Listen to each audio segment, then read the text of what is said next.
దేశ ప్రజలకందరికీ అన్యాయం జరుగుతుంది. నేను 140 కోట్ల ప్రజల తరఫున ఈరోజు నేను మాట్లాడుతున్నా.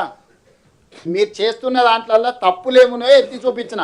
చిన్న రాష్ట్రాలకు ఎట్లా నష్టం జరుగుతుంది, దక్షిణాది రాష్ట్రాలకు ఎట్లా నష్టం జరుగుతుంది, దక్షిణాదిలో ఉన్న దళితులకు ఆదివాసీలకు ఎట్లా నష్టం జరుగుతుంది, మహిళలకు ఎట్లా నష్టం జరుగుతుంది, ఈ అన్ని నష్టాలు కూడితే దేశానికి ఎట్లా అన్యాయం జరుగుతుంది, నష్టం జరుగుతుంది. దేశ ప్రయోజనాల దృష్ట్యానే నేను మాట్లాడుతున్నా. ఈరోజు ఒక ఇండివిజువల్ ఒక ఏరియా కోసం నేను మాట్లాడట్లేదు.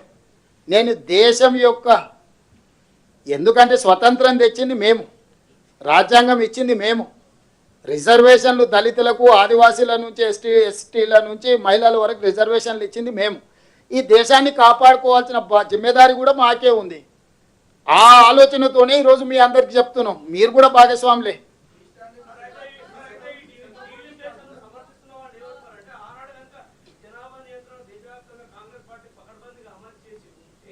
ఇప్పుడు ఆనాడు అది ఏనాడయ్యా అది 1950 ప్లీజ్ తినండి. 51 లోపల కూడా చేసింది కాంగ్రెస్ పార్టీ, 61లో చేసింది కాంగ్రెస్ పార్టీ, 76 లోపల డిఫరెన్సెస్ ఉన్నది ఆపింది కాంగ్రెస్ పార్టీ. ఆగినాం.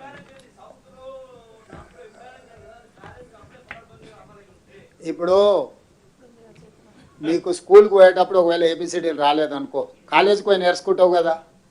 ఆ రోజు జరిగిన వాటిలో ఏవైనా లోపాలు ఉంటే ఈరోజు సవరించుకోవడానికి అవకాశం వచ్చింది. మనం పుట్టంగానే అన్నీ రావు కదా మనకు, ప్రతిదానికి కొంత సమయం ఉంటుంది. ఒక పరిణామ క్రమంలో మనం ఎదుగుతాం. ఈరోజు దక్షిణాది ప్రాంతము లేకపోతే తెలంగాణ యొక్క పాత్ర కేంద్ర ప్రభుత్వంలో లేకపోతే బండి సంజయ్ కిషన్ రెడ్డి మంత్రులు గారు గేటు బయటనే నించొని మోడీ గారికి వచ్చేవాడికి పోయేవాడికి నమస్కారం పెట్టుడు తప్ప దేనికి పనికిరారు.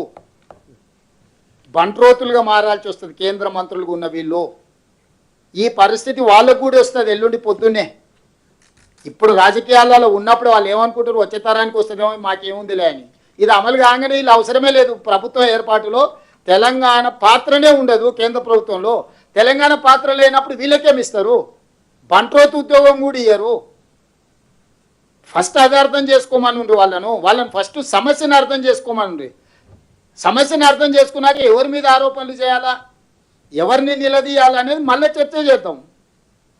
అంతే తప్ప మోడీ గారు చెప్పిండ్రు కాబట్టి మేము గుడ్డే దిశలో పడ్డట్టు మేము పోతామని అంటే అది మొత్తం ప్రజలకే నష్టం జరుగుద్ది.